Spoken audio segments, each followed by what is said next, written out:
Hello friends, welcome to USA live channel. আমরা ওই যে একটা রোবট, মিনি রোবট দেখতে পাচ্ছি। এটা মূলত ইউএসএতে বিভিন্ন বিল্ডিংয়ে ফুড ডেলিভারি দেয়। এখানে আসলে মানুষ নাই। রোবটটা আসলে আমাকে দেখে আস্তে আস্তে হাঁটতেছে, ভাবতেছে যে আমি কি করব।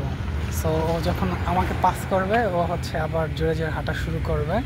এই দেখেন, ও বুঝতে পারছে যে আমি মনে হয় যে ওকে কিছু বলবো না। সো ও হচ্ছে ওর ফোর্স বাড়িয়ে চলে যাচ্ছে। সো ইউএসএ খুবই, এই দেখেন, এটা হচ্ছে ট্রাফিক সিগন্যালটা পার হবে। এই দেখেন, ট্রাফিকে ও দাঁড়িয়ে আছে।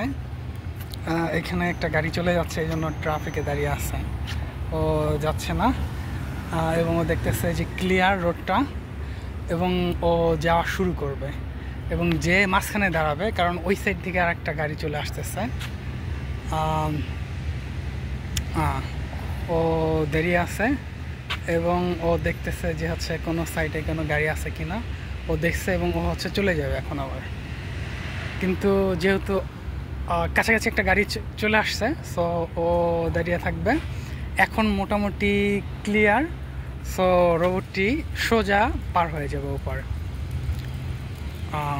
তো এরা খুবই স্মার্ট এবং এদের ইন্টেলিজেন্স আছে, এবং নির্দিষ্ট ব্যক্তি এবং বিল্ডিংয়ে এটা চলে যাবে। সো ধন্যবাদ সবাইকে।